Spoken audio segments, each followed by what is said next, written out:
पृथ्वी के आकृति के बारे में आप किस प्रकार अनुमान लगाते हैं?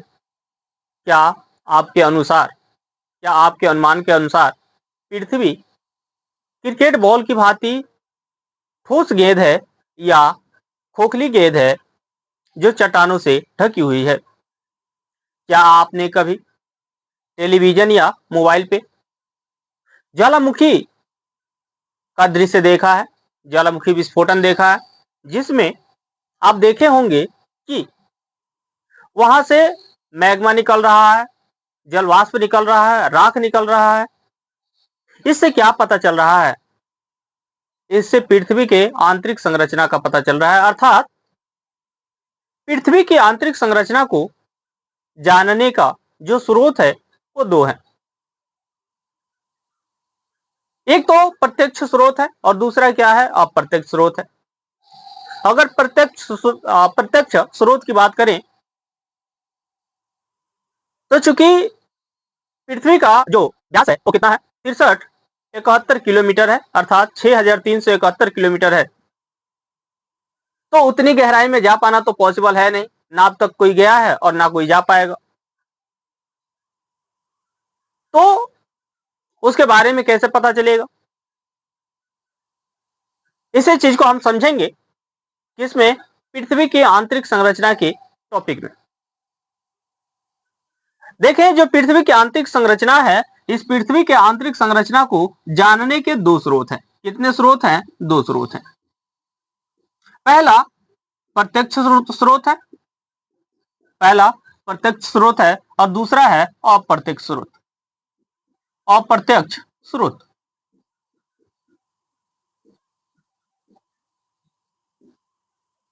अब देखें, जो प्रत्यक्ष स्रोत है इसमें आपको याद रखना है कि ज्वालामुखी इसमें शामिल होगा, ज्वालामुखी, और इसमें भूकंप शामिल होगा, घनत्व होगा, घनत्व है, ताप है, और इसके साथ ही साथ और क्या है? तो दाब है, उल्कापिंड है, उल्कापिंड आदि। ये सभी कैसे हैं? अप्रत्यक्ष स्रोत है। यहां पे देखें, जो प्रत्यक्ष स्रोत है, तो प्रत्यक्ष स्रोत का मतलब है कि हम क्या करें? उस दृश्य को आंखों देख सके और फिर उसके बारे में जानकारी प्राप्त करें। तो इसके लिए आपको याद रखना है कि दक्षिणी अफ्रीका में एक सोने की खान है। दक्षिणी अफ्रीका में एक सोने की खान है जिसका नाम है मपोनेंग खान। क्या नाम है? मपोनेंग खान। ये किसकी खान है? तो आपको याद रखना है, ये सोने की खान है,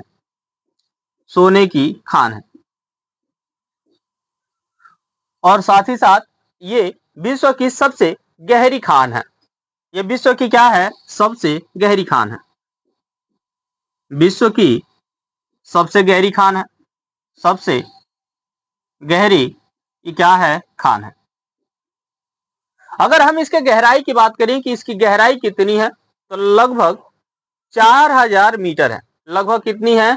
4000 मीटर। और इसकी गहराई कितनी है? तो इसकी गहराई है लगभग 4000 मीटर। किलोमीटर में बदलें तो लगभग 4 किलोमीटर ये क्या है? गहरा ये सोने की खान है। अब बात आती है कि क्या इससे अंदर भी इससे भी नीचे जाके खुदाई की जा सकती है क्या? तो यहां तक जाने में, यहां तक का जो टेम्परेचर है वो लगभग 150 डिग्री सेल्सियस तक का हो जाता है। अर्थात इससे अंदर जाके खुदाई करना बहुत ही मुश्किल है। यही खुदाई यहाँ पे जो टेम्परेचर है लगभग कितना माना जाता है? लगभग 150 डिग्री सेल्सियस के आसपास ये यहाँ का टेम्परेचर हो जाता है। तो यहीं पे खुदाई करना बहुत मुश्किल है। तमाम तरह की तकनीकियों का प्रयोग किया जाता है, फिर यहाँ पे खुदाई की जाती है। इसी तरह से एक पृथ्वी के आंतरिक संरचना को जानने के लिए एक ड्रिल की गई। कहां पे? तो आपको याद रखना है आर्कटिक महासागर में। कहां पे? आर्कटिक महासागर में। आर्कटिक महासागर। आर्कटिक महासागर में एक जगह है, क्षेत्र है कोला। एक क्षेत्र कौन सा है? तो ये क्षेत्र है कोला। इस कोला क्षेत्र में क्या की गई? ड्रिल की गई। और ये ड्रिल कितनी गहराई तक की गई? तो ये लगभग 12 किलोमीटर गहरी ये ड्रिल की गई। और ये इसलिए की गई ताकि हम क्या कर सके? पृथ्वी के आंतरिक संरचना को जान सके। लेकिन फिर भी प्रत्यक्ष रूप से हम पृथ्वी की आंतरिक संरचना को नहीं जान सकते हैं। केवल और केवल क्या कर सकते हैं? अनुमान लगा सकते हैं कि पृथ्वी की आंतरिक संरचना कैसी है, तो इस तरह की हो सकती है। अब बात आती है कि पृथ्वी की संरचना के बारे में हमें स्पष्ट जानकारी किससे मिलती है? तो आपको याद रखना है कि पृथ्वी के आंतरिक संरचना के बारे में जो स्पष्ट जानकारी है वो भूकंप से मिलती है। किससे मिलती है? भूकंप से। अर्थात यहां से प्रश्न ये बनता है कि वो कौन सा स्रोत है जो पृथ्वी की संरचना के बारे में हमें स्पष्ट जानकारी प्रदान करता है? तो कौन है? ये भूकंप है। यानी भूकंपीय लहरें हैं। और भूकंपीय लहरों के आधार पे ये लगभग बातें ये क्लियर हो जाती है कि पृथ्वी की आंतरिक संरचना कैसी है। लेकिन फिर भी बिल्कुल 100% एक्यूरेसी के साथ कहें कि बिल्कुल ऐसे ही है, तो ये कह पाना मुश्किल है। लेकिन फिर भी एक अनुमान है कि हाँ, पृथ्वी की आंतरिक संरचना इस तरह की होगी क्योंकि भूकंपीय लहरें इस तरह से गतिमान हो रही है। ठीक है। क्योंकि भूकंप को और ज्वालामुखी को हम लोग अगले टॉपिक में अलग अलग पढ़ेंगे। अभी हमें क्या पढ़ना है? पृथ्वी के आंतरिक संरचना को पढ़ना है। यहां पे देखें घनत्व को। किसकी बात करें? घनत्व की बात करें। देखें जो घनत्व है, घनत्व, अगर हम पृथ्वी के घनत्व की बात करें तो पृथ्वी का जो घनत्व है अलग अलग भागों में इसका घनत्व अलग अलग होता है। पृथ्वी के अलग अलग भागों में पृथ्वी का जो घनत्व है वो क्या है? अलग अलग है। जैसे अगर हम इसके पृथ्वी के अगर हम सतह की बात करें या भूपर्पटी की बात करें, इसका घनत्व कितना होता है? तो लगभग 3 के आसपास होता है। पृथ्वी का मध्य भाग यानी जो मेंटल वाला हिस्सा है उसका घनत्व कितना होता है? तो उसका घनत्व लगभग 5 होता है। और जो आंतरिक भाग है उस आंतरिक भाग का जो घनत्व है वो कितना होता है? 11 से लेके 11.5 तक इसका आंतरिक घनत्व होता है। और पृथ्वी का जो औसत घनत्व है वो कितना होता है? तो पृथ्वी का जो औसत घनत्व है, औसत घनत्व वो कितना होता है? 5.5 होता है। तो यहां से प्रश्न बनता है कि पृथ्वी का जो औसत घनत्व है वो कितना है? तो 5.5 है। ठीक है। अब दूसरा टॉपिक है दाब। दूसरा क्या है? दाब है। अब देखें कि दाब क्या है। आपको पता है कि जैसे जैसे दाब बढ़ेगा तो घनत्व क्या होगा? बढ़ेगा। दाब बढ़ने पे क्या होगा? घनत्व बढ़ेगा। लेकिन पृथ्वी के साथ ऐसा नहीं है। पृथ्वी के साथ ऐसा नहीं है। शुरुआत के दौर में देखा जाता है कि जैसे जैसे दाब बढ़ रहा है तो पृथ्वी का घनत्व क्या हो रहा है? बढ़ रहा है। घनत्व क्या हो रहा है? बढ़ रहा है। ठीक है ना। यानी अगर हम दाब को क्या कर रहे हैं? बढ़ा रहे हैं। नीचे जाने पर दाब को क्या कर रहे हैं? बढ़ा रहे हैं, तो घनत्व भी क्या हो रहा है? बढ़ रहा है। लेकिन जब पृथ्वी के आंतरिक भाग में पहुंचते हैं तो देखते हैं कि जो आंतरिक भाग है, पृथ्वी का जो आंतरिक भाग है, इस आंतरिक भाग में जो घनत्व है उसमें अंतर पाया जा रहा है। पृथ्वी के आंतरिक भाग में इसके घनत्व में क्या पाया जा रहा है? अंतर पाया जा रहा है। अब ये देखा गया इस बात का अनुमान लगाया गया कि क्या ये जो घनत्व में अंतर पाया जा रहा है क्या उसके दाब के कारण है क्या। तो ये देखा गया, ये अनुमान लगाया गया, ये उस बात का प्रमाण वहां से प्राप्त हुआ कि यहाँ पे जो आंतरिक भाग में जो घनत्व में जो अंतर मिल रहा है, घनत्व में क्या मिल रहा है अंतर, ये किस कारण से है, तो ये इसके दाब के कारण से नहीं है, ये किसके कारण से है, तो आपको याद रखना है कि इसके आंतरिक भाग में मिलने वाले जो ठोस घनत्व, जो ठोस पदार्थ हैं, जो ठोस पदार्थ है या कह सकते हो कि अधिक घनत्व वाले पदार्थ हैं, अधिक घनत्व के पदार्थ हैं, अधिक घनत्व के पदार्थ, इसके कारण ये क्या हो रहा है, इसके आंतरिक भाग में घनत्व अधिक पाया जा रहा है। ठीक है, यहां तो कोई दिक्कत। अब देखें तापमान, क्या तापमान, देखें पृथ्वी के बारे में जब पृथ्वी की उत्पत्ति पढ़ेंगे तो इस चीज को समझेंगे कि जो पृथ्वी है, जब पृथ्वी बनी तो ये कैसी थी, तो ये धधकती हुई गोला थी, और फिर इसमें लंबे समय तक बारिश हुई, और फिर ये ठंडी हुई। लेकिन क्या ये पूर्ण रूप से ठंडी हो गई, तो नहीं, ये अंदर से आज भी क्या है, गर्म है। इसका प्रमाण क्या है, तो इसका प्रमाण ये है कि जब हम पृथ्वी के अंदर आंतरिक भाग में पहुंचते हैं, जैसे यहाँ पे देखे थे कि जो 4000 किलोमीटर, जो 4000 मीटर की गहराई पे जो सोने की खान थी मपोनेंग, वहां का जो टेम्परेचर है कितना हो गया था, 150 डिग्री सेल्सियस।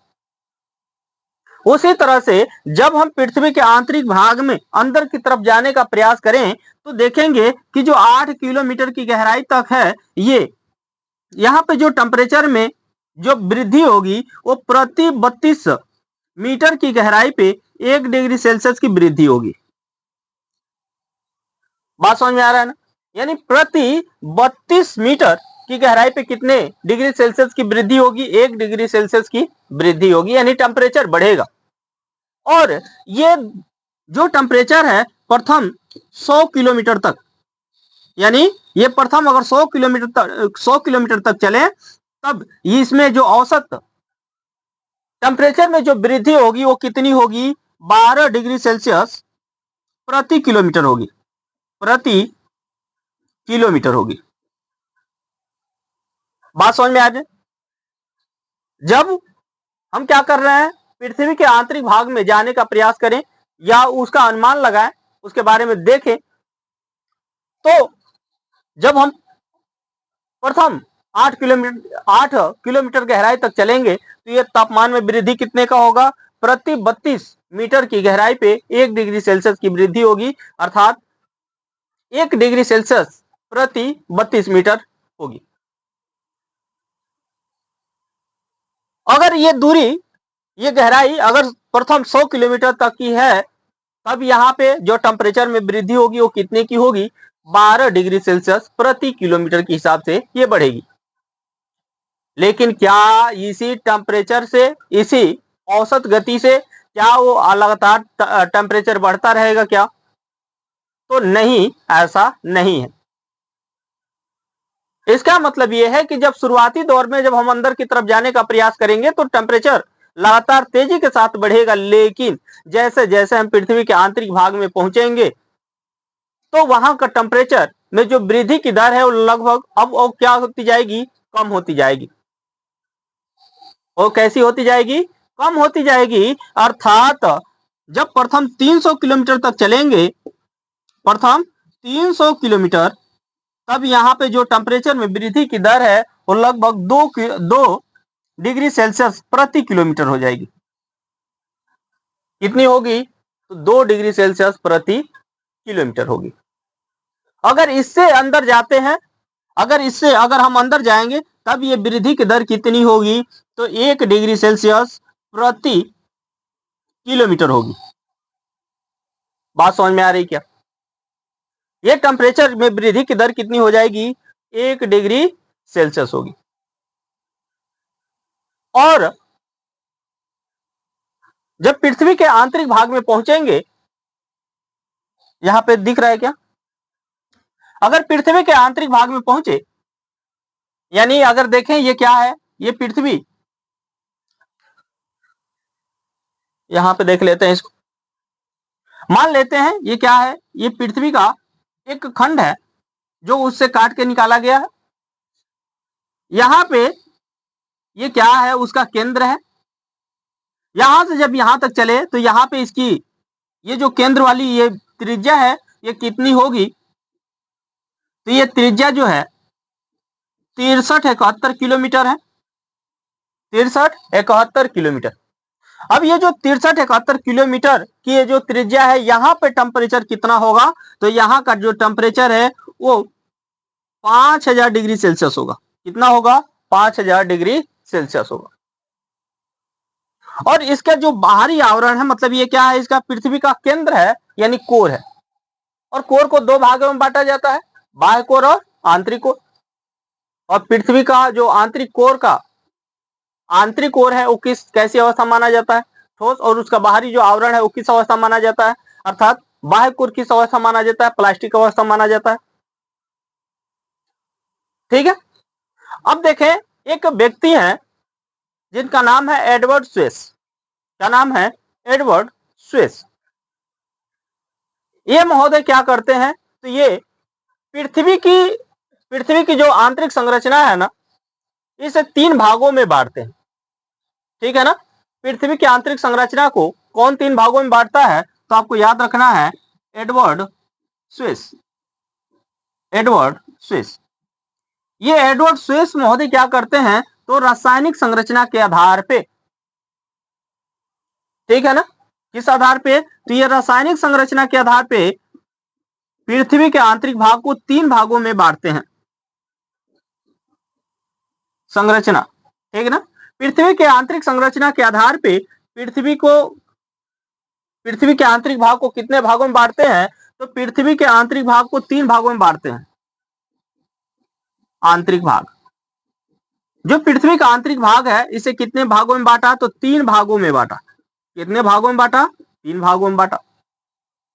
ये 3 भाग कौन कौन से थे? तो आपको याद रखना है, ये तीनों भाग, एक का नाम है सियाल, दूसरे का नाम है सीमा और तीसरे का नाम है नीफे। अर्थात सियाल, सीमा, नीफे, इसको लिखा जाएगा सियाल, सीमा और ये नीफे। ठीक है। तो रासायनिक संरचना के आधार पर स्वेस महोदय ने पृथ्वी के आंतरिक संरचना को 3 भागों में बांटा, सियाल, सीमा और नीफे। अगर सियाल की बात करें तो सियाल में ये SI है, SI का मतलब है सिलिका। SI का मतलब क्या है? सिलिका है। L का मतलब है एल्युमिनियम। क्या मतलब है इसका? एल्युमिनियम। उसी तरह से सीमा में SI का यहां भी मतलब है सिलिका और Ma का मतलब है मैग्नीशियम।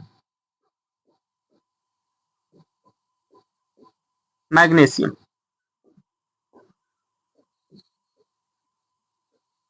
ठीक है। और यहां नीफे का मतलब है, नी से होगा निकिल और यफी का मतलब है यहां पे फेरस। ठीक है। तो रासायनिक संरचना के आधार पे एडवर्ड स्वेस महोदय ने पृथ्वी की आंतरिक संरचना को 3 भागों में बांटा, सियाल, सीमा, नीफे। सियाल का मतलब है सिलिका और एल्युमिनियम, सीमा का मतलब है सिलिका और मैग्नीशियम, नीफे का मतलब है निकिल और फेरस। इसका मतलब है कि जो ये सियाल है, ये सियाल क्या है? पृथ्वी का बाह्य भाग है। पृथ्वी का क्या है? ये बाह्य भाग है। ये जो सीमा है, ये क्या है? पृथ्वी का मध्य भाग है। और नीफे जो है पृथ्वी का आंतरिक भाग है। ठीक है। अर्थात जो पृथ्वी का बाह्य भाग है, ये पूछा जाए किससे बना है, तो आपको याद रखना है कि ये सिलिका और एल्युमिनियम से बना है। पृथ्वी का मध्य भाग किससे बना है? तो सिलिका और मैग्नीशियम से बना है। और पृथ्वी का आंतरिक भाग किससे बना है? तो निकिल और फेरस से बना है, जिसे नीफे कहते हैं। तो यहां से आपसे यह भी प्रश्न बनता है कि पृथ्वी का जो आंतरिक भाग है ये ठोस है, ये किस कारण से है? तो आपको याद रखना है कि यहाँ पे क्या मिलेगा? निकिल और फेरस मिलेंगे। और यही इसी के वजह से पृथ्वी का जो आंतरिक भाग है वो कैसा है? कठोर हो, ठोस है। बात समझ में आ रही क्या? अब भूकंप के आधार पे पृथ्वी को 3 भागों में बांटा जाता है। यानी पृथ्वी का जो आंतरिक भाग है उसे भूकंप के आधार पे कितनों भागों में बांटा जाता है? तो 3 भागों में बांटा जाता है। किस आधार पे? तो आपको याद रखना है भूकंप के आधार पे, ठीक है ना? तो भूकंप के आधार पे, भूकंप के आधार पे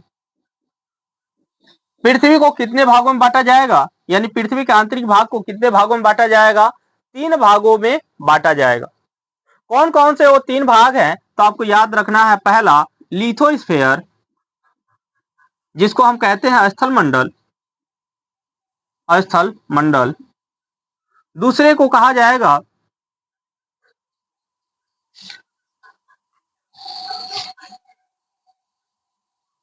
पायरोस्फेयर, पायरोस्फेयर। और तीसरे को कहा जाएगा बैरोस्फेयर, बैरोस्फियर। इसको कहा जाएगा लिथोस्फेयर, लिथोस्फेयर। ठीक है? यानी जो भूकंप है, भूकंप के आधार पे पृथ्वी के आंतरिक संरचना को 3 भागों में बांटा जाता है।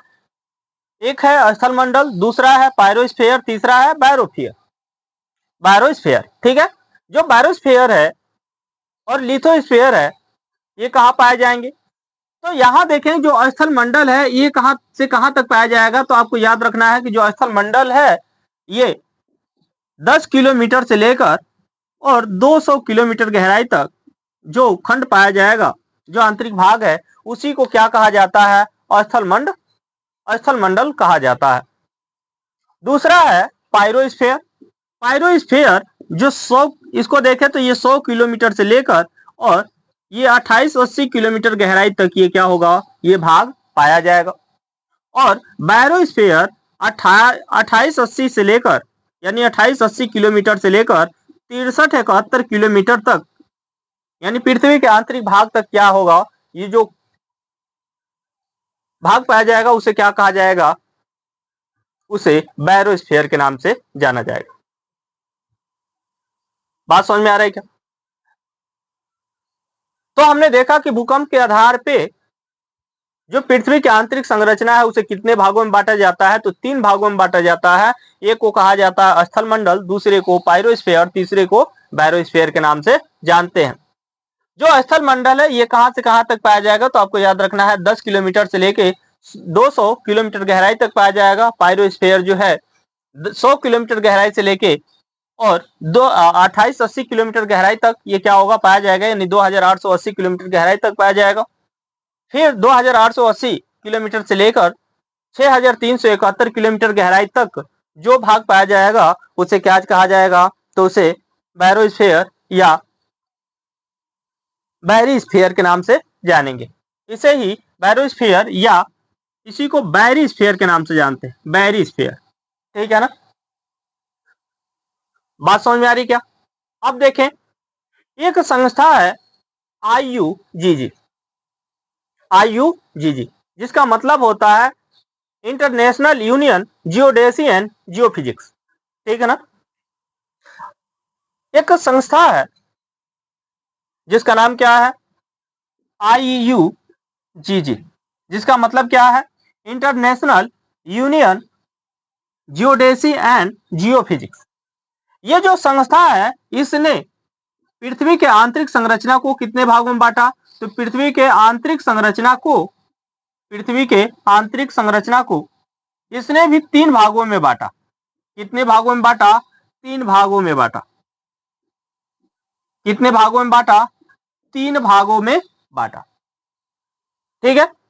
अब बात आती है कि ये 3 भाग कौन कौन से हैं? तो आपको यहां समझना है, ये जो आयु जो संस्था है, ये भी भूकंप के ही आधार पर बांटा है। भूकंप की जो पी तरंगे हैं, उस पी तरंगों के गति के आधार पे ही क्या किया है, तो पृथ्वी की आंतरिक संरचना को बांटा है। ठीक है, जब ये तीन भागों में बांटा तो कौन कौन से भाग हैं, तो आपको याद रखना है। यहां पे जो पहला भाग है, यहां तक ये वाला जो भाग है, इसको कहते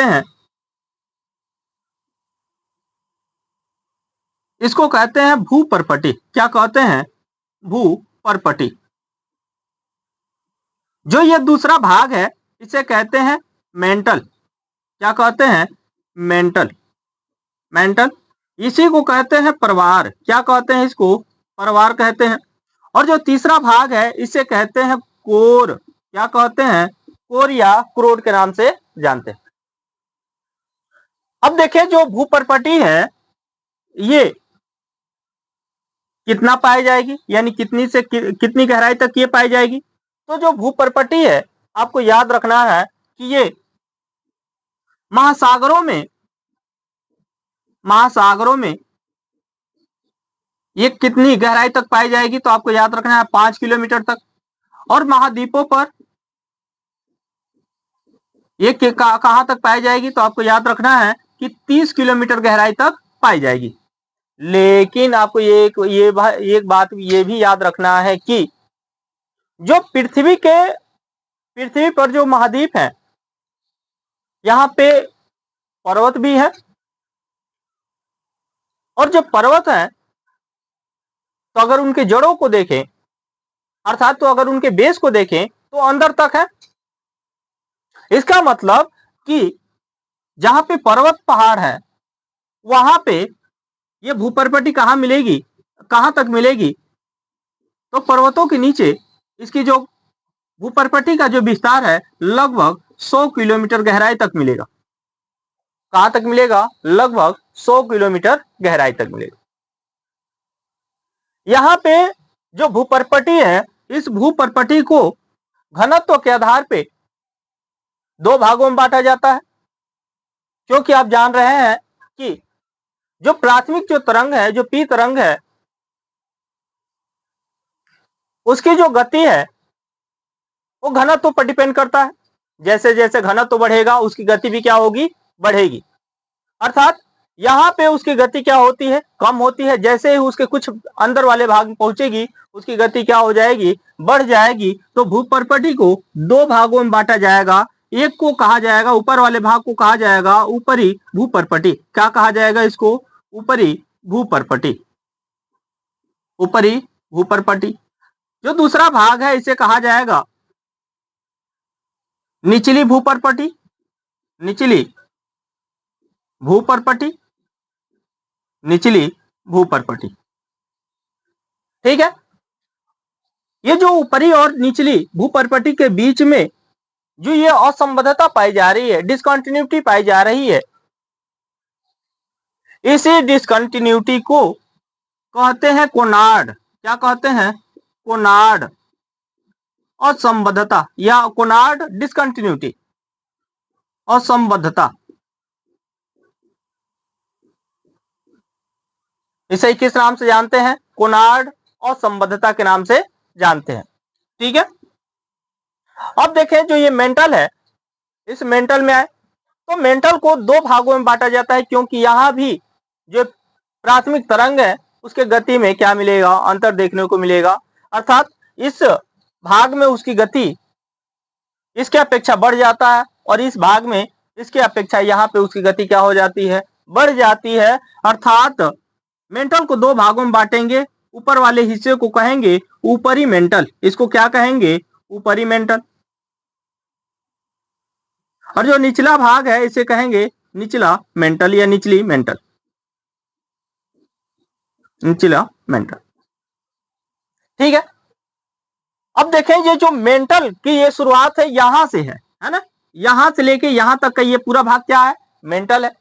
और ये वाला भाग क्या है? भूपर्पटी है। तो भूपर्पटी और मेंटल के बीच में भी यहां पे एक डिसकंटिन्यूटी मिल रही है। ये क्या मिल रही है? डिसकंटिन्यूटी मिल रही है। और इस डिसकंटिन्यूटी को किस नाम से जानते हैं? तो इस डिसकंटिन्यूटी को कहते हैं मोह, डिसकंटिन्यूटी या मोह असंबद्धता। इसे क्या कहते हैं? मोह असंबद्धता के नाम से जानते हैं।